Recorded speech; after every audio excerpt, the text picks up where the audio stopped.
So if you want to know truth, you gotta get into the word.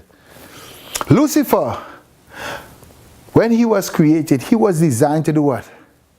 To function, to carry out an activity. To do what? To function, to carry out a what?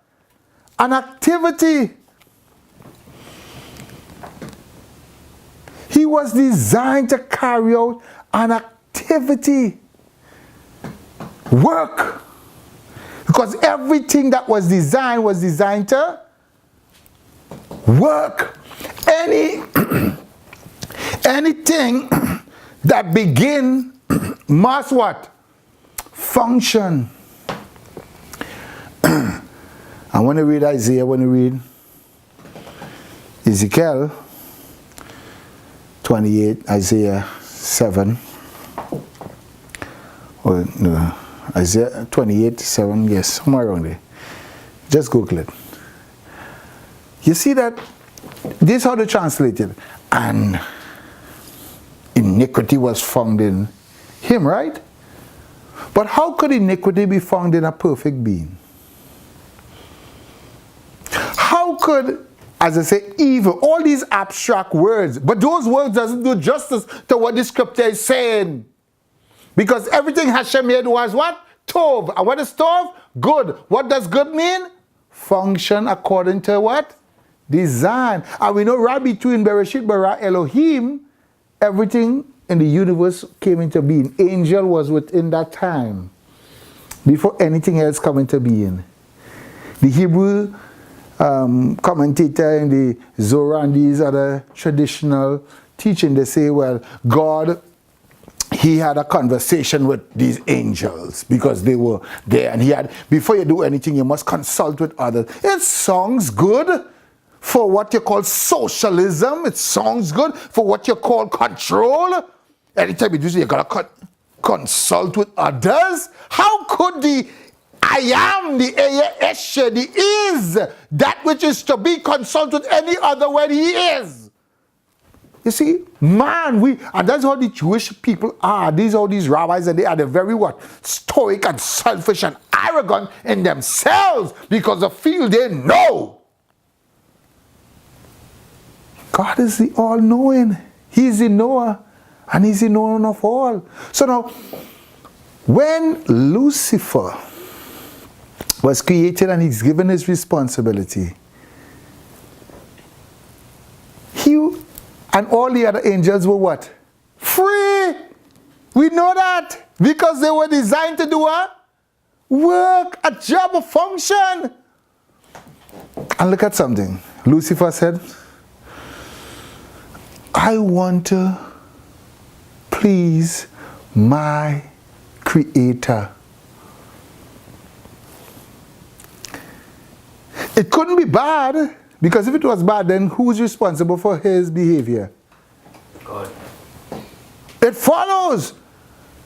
He was beautiful and pure from the time he was created. There was no dysfunctionality found in him. But what anytime another thing is brought into this world, the possibility of rejection exists.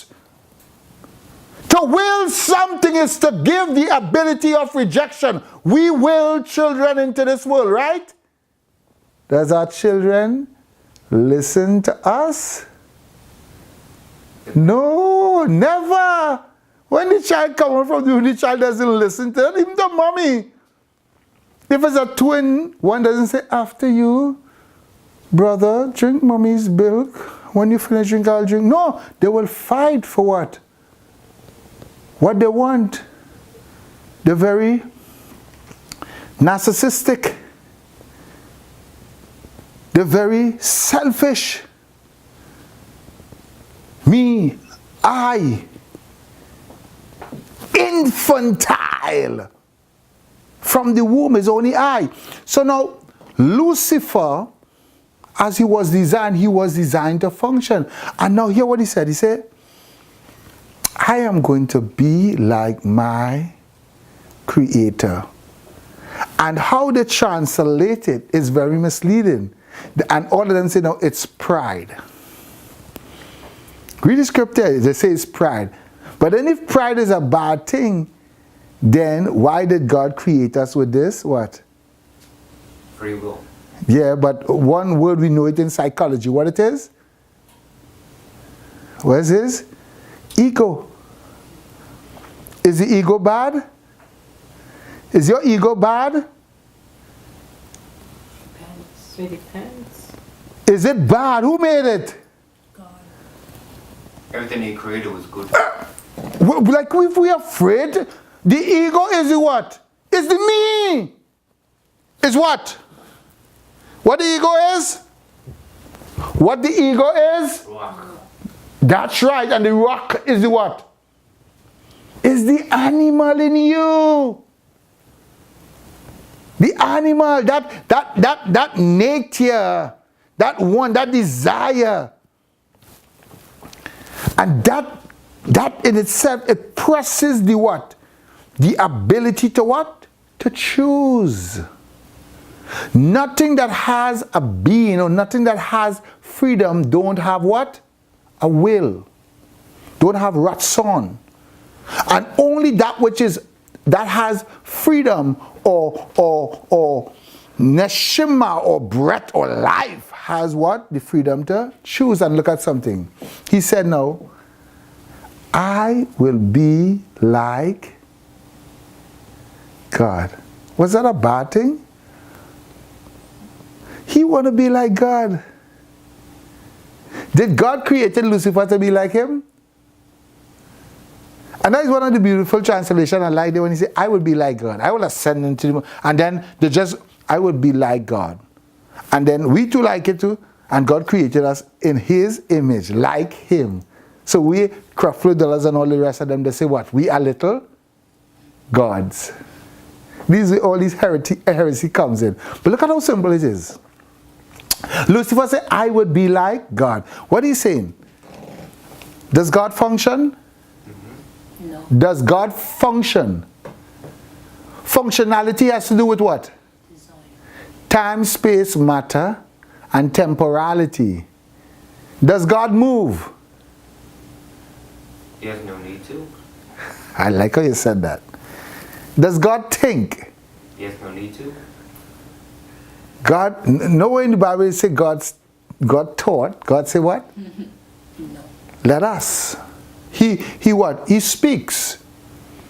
And he used these terms for us to communicate, for us to apprehend it. So these words are very what? Communicable words for us to apprehend it. So now he's using words and tone that we could apprehend in. He using linguistic words and terms that we can now decipher what he's saying. Hear what Lucifer said. I will be like God. He wouldn't grow, he wouldn't function, and he wouldn't do what he was designed to do. This is why when Hashem comes, he said, no, Lucifer, why is? He always say, why is? Why would he even ask why is? Who is? Who is? God is. And now you have, it's like you have another is. And this is where you get all these different yin and yang, and it must have evil, it must have bad, and all these ideas and concepts coming. God created all these evil. That is not true. Lucifer, all things that have been created in potentiality. Lucifer was a potential being. He wasn't a being in actual state of existence. He was a temporal being. And that temporal being now has the what? The willingness to either what? Carry out his function or what? Or not. And he actualized his state. And when he actualized his state, he became the what? What Yeshua said he is? What Yeshua said he is? The father of Evil. lies. All lies. So now, let's roll back. The question is slavery in accordance and with the will of God, and does the Bible support slavery? The first time slavery is mentioned is when? It's mentioned in Exodus, right? Who was enslaved? Who was enslaved? You can find it in Exodus 21, 2 and 6. Who was enslaved? The children of Israel was enslaved. And as they were enslaved, and we know that was a practice because who sold their brother into slavery? Who sold their brother into slavery? The Egyptians. Jacob's sons sold who? Joseph. And we see right there, we can get an understanding what slavery was then. What they were going to do to Joseph? What were they going to do to Joseph? Kill him. They already put him in a hole. And they were looking to stone him to death. What did Reuben say? What did Reuben say? Look, some, can't remember the word that he used, but look, some, well, foreigners are passing, let us sell him to them so that we would what? So that we would what? Spare his life. That in itself, it's showing you that slavery was the protection of a people who could not take care of themselves. So the only means of ownership that you have or self-government was yourself. And you could